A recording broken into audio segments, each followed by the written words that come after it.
Hello, Rajasthan classes में स्वागत है। आज हम अनुच्छेद पढ़ेंगे 46। 45 तक तो कल हमने क्या पढ़ लिए थे। आज अनुच्छेद पढ़ेंगे 46। अनुच्छेद 46 एक बार देखना, अनुच्छेद 46 में क्या बोला, एक बार आप साथ साथ नोट करते जा।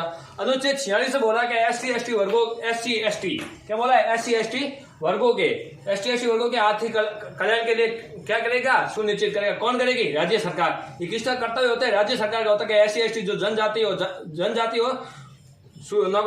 उनके क्या कार्य करेगी, सुनिश्चित करेगी, और उनके आर्थिक संबंधित कार्य उनको दुर्बल हो उनकी हितों की रक्षा करेगा। ये किसका काम है? राज्य सरकार। अब हम पढ़ेंगे अनुच्छेद 46 में, बार लिख लो।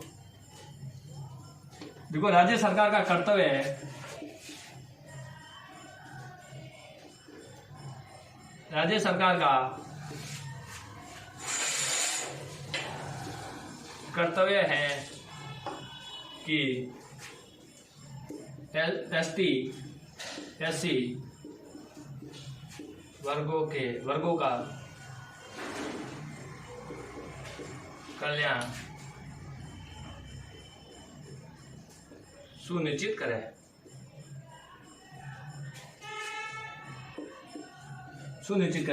ये किसका कर्तव्य है? राज्य सरकार। राज्य सरकार बोला SC/ST वर्ग उनके क्या दुर्बल है, तो SC/ST जनजाति के जाति दुर्बल है, तो उनके हितों की क्या करनी है, रक्षा किसका कर्तव्य है? राज्य सरकार। उसके बाद में ये शिक्षा, इन SC/ST वर्गों को क्या शिक्षा देना, उनको शिक्षा, ये सब किसमें? 46 में। एक बार 46 नोट कर लो। उसके बाद हम पढ़ते हैं 47 में क्या बोला है, अनुच्छेद 47।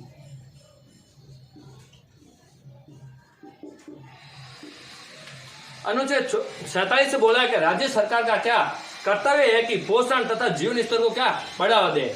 राज्य सरकार का क्या कर्तव्य है कि उनके जीवन और पोषण को क्या बढ़ावा दे। अब लिख देना, ये राज्य सरकार का कर्तव्य लिख देना। राज्य सरकार का कर्तव्य है कि पोषण तथा जीवन स्तर बढ़ावा दे। ये किसका कर्तव्य है? राज्य सरकार का। राज्य सरकार का क्या कर्तव्य है कि पोषण तथा जीवन स्तर को क्या बढ़ावा दे। जैसे कि नई नई योजना लाने पोषण और जीवन स्तर से। कौन सी योजना? जैसे कि इंदिरा रसोई योजना, इंदिरा रसोई योजना। कौन सी योजना है? इंदिरा रसोई योजना। इसके बाद अनुच्छेद पढ़ेंगे 48। ये इंदिरा रसोई योजना क्या, 8 रुपए में देते हैं आपको, प्लेट खाना देती है, 8 रुपए लेते हैं। तो किसकी योजना है? राज्य सरकार की योजना है। इसके बाद हम पढ़ेंगे अनुच्छेद 48। अनुच्छेद 48 बोला कि राज्य सरकार का कर्तव्य है क्या, राज्य सरकार का कर्तव्य है कि कृषि पशुपालन को बढ़ावा दे। कृषि और पशुपालन को बढ़ावा दे, लिखते जाना। राज्य सरकार का कर्तव्य है कि कृषि एवं पशुपालन को बढ़ावा दे। ये किसका कर्तव्य है? राज्य सरकार का कर्तव्य। किसका कर्तव्य है? राज्य सरकार का कर्तव्य है। अनुच्छेद 28 एक का है, जब ये 42वां संविधान संशोधन 1976 में जोड़ा गया था। इसे बोला था वन्य जीव जंतुओं का क्या संरक्षण करना। इसे बोला वन एवं वन्य जीव जंतुओं का संरक्षण करना। ये किसका कर्तव्य है? राज्य सरकार का कर्तव्य है। भाई ये नोट करो, आप ये बार नोट कर लो। ये अनुच्छेद 48 तो हो गया। अब अनुच्छेद पढ़ेंगे 49। अनुच्छेद 49 में बोला कि राज्य सरकार का कर्तव्य है कि राष्ट्रीय स्मारकों का क्या करना, संरक्षण। किसका कर्तव्य है? राज्य सरकार का कर्तव्य है कि राष्ट्रीय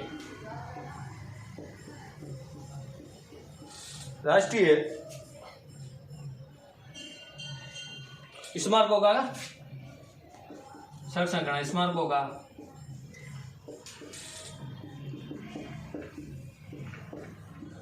संरक्षण करना।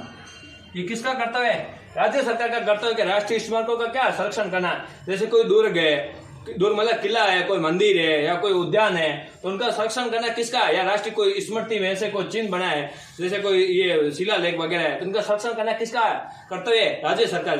इसलिए पुरातात्विक विभाग का क्या करना? निर्माण करना। किसका निर्माण करना? पुरातात्विक विभाग का निर्माण करना। उसके बाद में यह पढ़ लिख लो 50 अनुच्छेद 50 अनुच्छेद 50 अनुच्छेद 50 बोला कि कार्यपालिका का न्यायपालिका से पृथक होना। कार्यपालिका का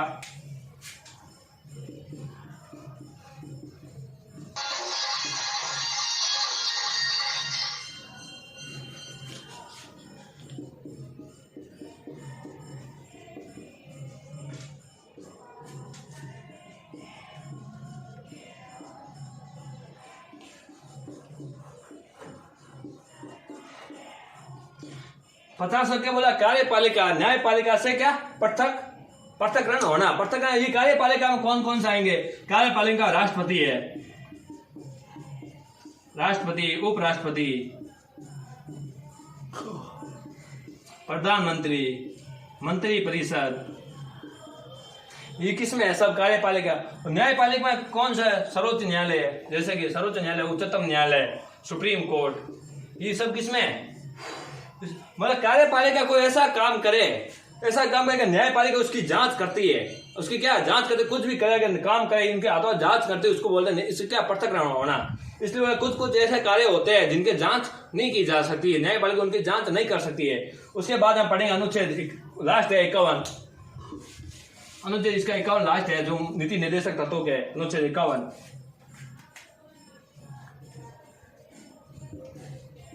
अनुच्छेद 51 में बोला कि अंतर्राष्ट्रीय शांति व सुरक्षा को बढ़ावा देना किसका कर्तव्य है? राज्य सरकार का।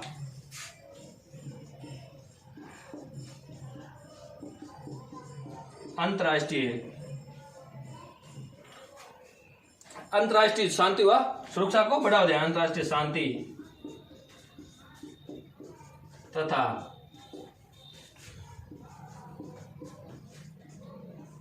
सुरक्षा को बढ़ावा देना।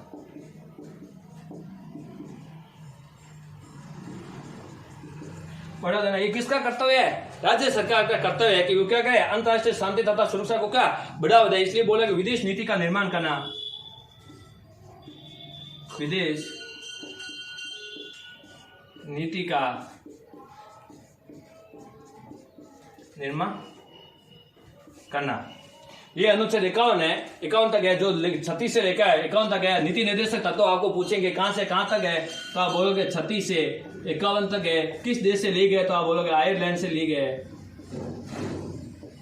किस देश से लिए गए? प्रेरित होकर आयरलैंड से ले गए। इसकी क्या उद्देश्य है कि लोक कल्याणकारी राज्य की स्थापना करना। किसकी? लोक कल्याणकारी राज्य की स्थापना करना, लोक कल्याणकारी राज्य की अवधारणा, ये उसका उद्देश्य था। आज अनुच्छेद हमने पढ़ा है 46 से लेकर 51 तक पढ़ा है। अनुच्छेद 46 में लिखा गया SC/ST वर्गों के आर्थिक कल्याण की सुनिश्चित करना किसका कर्तव्य है?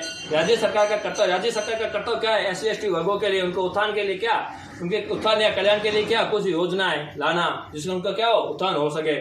उसके बाद अनुच्छेद 47 बोला है कि राज्य सरकार का कर्तव्य है कि पोषण एवं जीवन स्तर को बढ़ावा दे। किसका कर्तव्य है? राज्य सरकार का कर्तव्य क्या है? जो गरीब है, जो गरीब लोग है, जो उनका क्या करना है? पोषण, उनका जीवन का स्तर को क्या करना? बढ़ाना। ये किसका कर्तव्य है? राज्य सरकार। जो राज्य सरकार करी, इंदिरा गांधी रसोई योजना ला रही है, आ रही, उसमें क्या 8 रुपए में भोजन मिला, भरपेट मिला 8 रुपए में। उसके बाद में आ रहा 48 में क्या है? 48 बोला गया राज्य सरकार का कर्तव्य है कि कृषि तथा पशुपालन को क्या दे? बढ़ावा दे।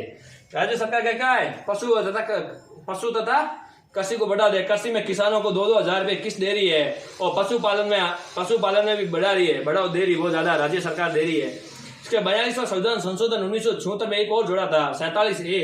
उसमें 47A में बोला कि वन एंड वन्य जीव जंतु को क्या करना? संरक्षण करना। ये किसका कर्तव्य है? राज्य सरकार का कर्तव्य है। उसके बाद आता है 49 से बोला कि राष्ट्रीय स्मारकों को क्या करना? संरक्षण। ये किसका कर्तव्य है? ये भी राज्य सरकार का कर्तव्य है। उसके बाद आता है 50 स्मारक है, जैसे कि कोई शिलालेख है, कोई मंदिर है, कोई दुर्ग है, उनका संरक्षण करना ये किसका है? किसका काम है? राज्य सरकार का कर्तव्य है। उसके बाद आता है 50 बोला कार्यपालिका और न्यायपालिका से पृथककरण। मतलब कार्यपालिका हो क्या? न्यायपालिका से क्या और अलग होनी चाहती है, क्या अलग।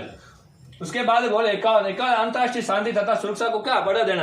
राज्य सरकार का कर्तव्य है कि अंतर्राष्ट्रीय शांति बनाए रखना, देश में क्या, देश में जो भी हो रहा है उसको क्या शांति बनाए रखना और उसको क्या सुरक्षा करना, ये किसका कर्तव्य है, राज्य सरकार। और विदेश नीति का निर्माण करना, ये किसका कर्तव्य, ये भी राज्य सरकार का कर्तव्य है। उसके बाद में आते हैं नीति निर्देशक तत्व, कौन सा गांधीवादी, कौन सा समाजवादी, कौन सा उदारवादी है, ये तीन चीजें आती है नीति निर्देशक तत्वों में। तीन आते हैं, एक पहला आता है गांधीवाद।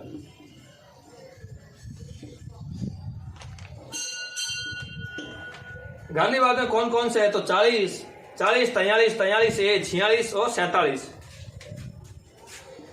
40, 43, 43 ए, कौन कौन सा, 40, 43 ए और 46, 47 और 46 और 47, ये कौन से है, गांधीवादी है। कौन कौन सा गांधीवादी, 40, 43 बी है, सॉरी 43 ए नहीं है, 43 बी है, यहाँ पर 43 बी है, 43 बी, ये कौन से है, गांधीवादी कहा जाता है नीति निश्चित तत्वों को। उसको उसके बाद समाजवादी कौन कौन से है, तो समाजवादी में 38 ए है, 38 बी है और 39 ए है और 42 और 43 ए। तो आप बताओगे इसमें 38 ए, 38 ए, 38 बी, 39 ए, उसके बाद 42 और 43 ए, 42 और 43 ए, एक इसमें ये है समाजवादी में। उसके बाद में आता है उदारवादी। कौन सा आता है, उदारवादी। ये नीति निर्देशक तत्वों में कौन सा अनुच्छेद को बोला जाता है, गांधीवादी। कौन को बोलता है, तो समाजवादी। किसी को बोलता है, उदारवादी। उदारवादी में 44, 45, 48 गुण 50, 44, 45, 48 गुण 50, 48 गुण 50 और 50 और 51, ये किसमें, ये सब है समाजवादी में, सॉरी उदारवादी में। जो अनुच्छेद 44 है उसको उदारवादी बोला, 45 को उदारवादी है। 48 में क्या, उदारवादी। अनुच्छेद 48 में लिखा कृषि पशुपालन को बढ़ावा देना। उसके बाद 50, 51, ये सब किसमें, उदारवादी में। अब नीति निर्देशक तत्वों में कौन कौन से संविधान संशोधन हुए, एक बार वो भी देख लेते हैं।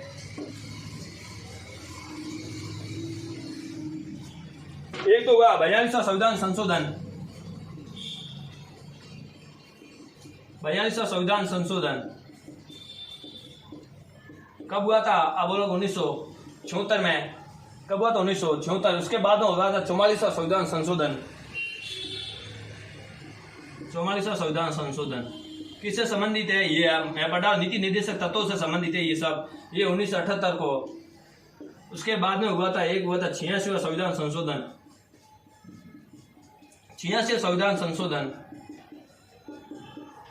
ये हुआ था 86 2002 में हुआ था। उसके बाद में आता 57वां संविधान संशोधन। 57वां संविधान संशोधन जो 2011 में हुआ था। 2011 में हुआ था।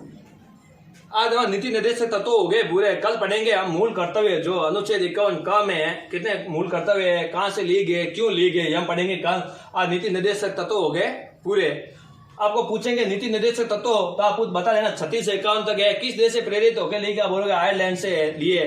क्या उद्देश्य था, तो आप बोलोगे लोक कल्याण का राज्य की अवधारणा या लोक कल्याण का राज्य की क्या करना, स्थापना।